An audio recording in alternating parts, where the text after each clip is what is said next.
Hey guys, അപ്പം ഞാൻ ഇന്ന് മലയാളി ഫ്രം ഇന്ത്യ. ഞാൻ നല്ല പ്രതീക്ഷയോടെ കാത്തിരുന്നൊരു മൂവിയാണ്. കാരണം നിവിൻ പോളിയുടെ ഒരു തിരിച്ചുവരവ് ഞാൻ വളരെ കാലമായി പ്രതീക്ഷിച്ചിരുന്ന ഒരാളാണ്. അപ്പം ഞാൻ വളരെ കാലമായിട്ട് പ്രതീക്ഷിച്ചിരുന്ന ഒരു പടമാണ് Malayali from India. Directed by Dijo Jose Antony, നമ്മുടെ ജനഗണമനയൊക്കെ ഡയറക്റ്റ് ചെയ്ത ഡയറക്ടറാണ്. അപ്പം പുള്ളിയുടെ ഒരു പടമാണ്. പുള്ളിയുടെ ജനഗണമനയൊക്കെ വമ്പൻ ഹിറ്റായിരുന്നല്ലോ. അപ്പം അതിൻ്റെ ഒരു പ്രതീക്ഷ ഉണ്ടായിരുന്നു. പിന്നെ അഫ്കോഴ്സ് നിവിൻ പോളി. ഓക്കെ, അപ്പം ഞാൻ എൻ്റെ ട്രെയിലറും കാര്യങ്ങളൊന്നും കണ്ടില്ല. നമ്മൾ നേരെ പടം കാണാനാണ് പോവാറ്. അപ്പം ട്രെയിലർ അങ്ങനെ കാണാറില്ല. അപ്പോൾ പടം കണ്ടു. ഞാനിതൊരു കോമഡി ജോണറാണെന്നാണ് പ്രതീക്ഷിച്ച് പോയത് സത്യം പറഞ്ഞു കഴിഞ്ഞാൽ. പക്ഷേ ഇത് കംപ്ലീറ്റ്ലി ഒരു വേറെ ജോണറാണ്.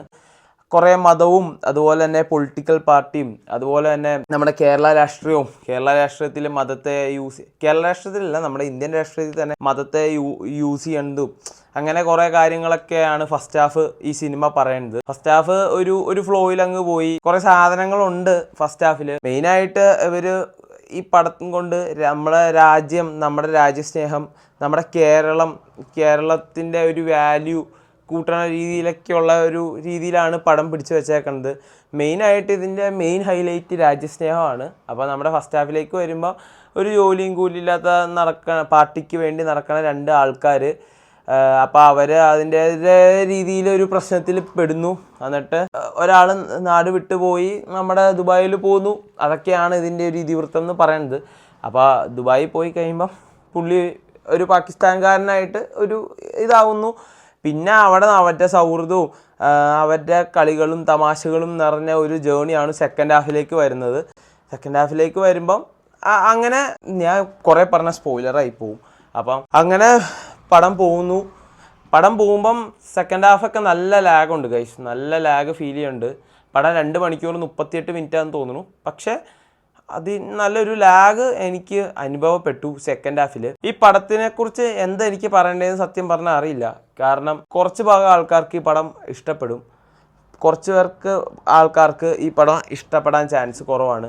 പക്ഷേ ലാസ്റ്റൊക്കെ ആയപ്പം എനിക്ക് രോമാഞ്ചമൊക്കെ വന്നു ചില സീക്വൻസൊക്കെ കണ്ടു കഴിഞ്ഞപ്പം. പിന്നെ ഒരു കുട്ടിയുണ്ട്. ആ കുട്ടിയായിട്ട് അഭിനയിച്ച കൊച്ച് നല്ലപോലെ ചെയ്തിട്ടുണ്ട്. ആ കൊച്ചു നല്ലപോലെ അഭിനയിച്ചിട്ടുണ്ട്.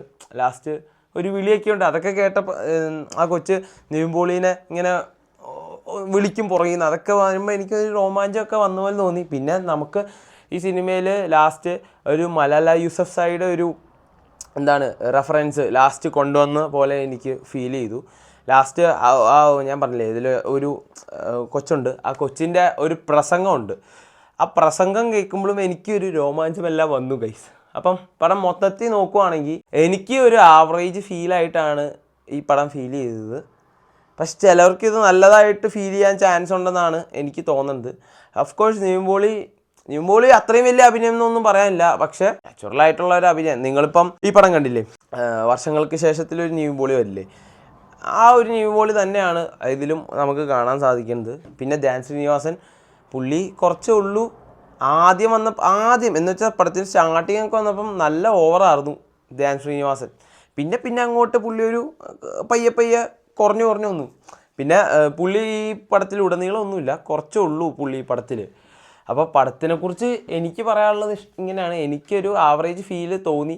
കുറച്ച് ടൈം എന്ന് വെച്ച് കഴിഞ്ഞാൽ ലാഗ് ഒന്ന് മാറ്റി കഴിയുകയാണെങ്കിൽ എനിക്ക് ഒരു എബോവ് ആവറേജ് ഫീല് ഈ പടത്തിന് കിട്ടിയെന്നാണ് എനിക്ക് തോന്നിയത്. കാരണം നല്ലൊരു ലാഗ് ഫീൽ ചെയ്തു. പിന്നെ മെയിനായിട്ട് കുറേ കാര്യങ്ങൾ ഈ പടം പറയുന്നുണ്ട്. മതവും പൊളിറ്റിക്സും അങ്ങനെ കുറേ ഡയലോഗ്സും ഉണ്ട്. അതൊക്കെ എനിക്ക് വളരെയധികം ഇഷ്ടപ്പെട്ടു. നെയ്യും തേനും നല്ലതാണ്, പക്ഷെ അത് കൂട്ടിച്ചേർന്ന വിഷമാണ്. അതുപോലെയാണ് മതവും രാഷ്ട്രീയവും. അത് രണ്ടും കൂട്ടിച്ചേർന്നാൽ അത് വിഷമാവും. അതാണ് നമ്മൾ ഈ സിനിമയിൽ കാണിച്ചു തരുന്നത്. ഈ സിനിമ നമ്മൾ കണ്ടിറങ്ങുമ്പം മനുഷ്യൻ്റെ ഒരു മാറ്റം, അവൻ്റെ അനുഭവം കൊണ്ടൊരു മാറ്റം, ഒരു മെസ്സേജ് ഉള്ള ഒരു പടമാണ്. പിന്നെ എൻ്റർടൈൻമെൻറ്റ് ഫാക്ടർ എന്ന് പറഞ്ഞു കഴിഞ്ഞാൽ ഇടയ്ക്ക് നിവിൻ പോളിയുടെ കുറച്ച് കോമഡികളും കാര്യങ്ങളൊക്കെ വന്നിട്ടുണ്ട്. അതുപോലെ തന്നെ നമ്മുടെ ധ്യാൻ ശ്രീനിവാസൻ്റെയും കുറച്ച് കോമഡിയല്ല, ഇവർ രണ്ടുപേരുള്ള കോൺവെർസേഷനും കാര്യങ്ങളും പിന്നെ അങ്ങനത്തെ കുറച്ച് കാര്യങ്ങളൊക്കെ ഈ പടത്തിൽ വന്നിട്ടുണ്ട്. അപ്പം ഒരു എൻ്റർടൈൻമെൻറ്റ് പർപ്പസിന് പോയി ഈ പടം കാണുന്നവർ കാണുന്നവർക്ക് ഇതൊരു നിരാശയായിട്ടാണ് എനിക്ക് ഫീൽ ചെയ്യുന്നത്. പറയാലോ ഗൈസ്, എനിക്ക് എന്താ പറയേണ്ടതെന്ന് അറിയില്ല. എനിക്കൊരു ആവറേജ് ഫീല് തോന്നി. ആ ലാഗ് ഉള്ളതുകൊണ്ടാണ് ഞാൻ അങ്ങനെ പറഞ്ഞത്. ഒരു ലാഗാണ്, വല്ലാത്തൊരു ലാഗ് സെക്കൻഡ് ഹാഫിൽ നമുക്ക് അനുഭവപ്പെടും. അതാണ് ഞാൻ പറഞ്ഞത്. അപ്പം എനിക്ക് പടം ഒരു ആവറേജ് ഫീലായിട്ടാണ് തോന്നിയത്. എനിക്കറിയില്ല, ചിലവർക്ക് എൻ്റെ കൂട്ടുകാരൊക്കെ എടുത്ത് ചോദിച്ചപ്പോൾ അവർക്ക് തീരെ ഇഷ്ടപ്പെട്ടില്ല എന്നാണ് പറഞ്ഞത്. എങ്ങനെയാണെന്നൊന്നും എനിക്കറിയില്ല. അപ്പം നിവിൻ പോളിനെ സത്യം പറയാലോ, നിവിൻ പോളി തിരിച്ചു വന്നോ എന്ന് ചോദിച്ചാൽ എനിക്ക് ഇപ്പം എന്താ പറഞ്ഞത്, ബാക്കി ഇതിന് മുമ്പ് ഇറങ്ങിയ പടങ്ങളെല്ലാം വെച്ച് നോക്കുമ്പം നിവിൻ പോളിയുടെ കംബാക്കായിട്ട് ഞാൻ പറയും. പക്ഷേ പുള്ളിയുടെ പഴയ പടങ്ങളൊക്കെ വെച്ച് എന്ന് വെച്ചാൽ പഴയ രീതിയിലുള്ള ഒരു കംബാക്ക് ആണോ എന്ന് ചോദിച്ചാൽ അല്ല. പുള്ളിയുടെ റീസെൻ്റ്ലി ഇറങ്ങിയ എല്ലാ പടങ്ങളിൽ നിന്നും വളരെ മികച്ച ഒരു പടമാണ്. പുള്ളിയുടെ വളരെ ഒരു മികച്ച പടമാണെന്നാണ് ഞാൻ പറയണേ. അപ്പം എനിക്ക് ഇത്രയാണ് പറയാനുള്ളൂ. ഇത് എൻ്റെ മാത്രം അഭിപ്രായമായിരിക്കും. പേഴ്സണലി പറയുകയാണെങ്കിൽ ചില സീക്വൻസൊക്കെ എനിക്ക് രോമാഞ്ചം വന്നു, അത് ഉള്ള കാര്യമാണ്. പിന്നെ മേക്കിംഗ് വൈസൊക്കെ നല്ല രസമുണ്ടായിരുന്നു, കൊള്ളായിരുന്നു. ടോട്ടലി ഒരു ആവറേജ് പടമായിട്ട് എനിക്ക് ഫീൽ ചെയ്തത്. അപ്പം നിങ്ങൾ ഈ പടം കണ്ടവരാണെങ്കിൽ എങ്ങനെയുണ്ടെന്ന് ഈ കമൻറ്റ് ബോക്സിൽ ഒന്ന് കമൻറ്റ് ഇടുക ഗൈസ്.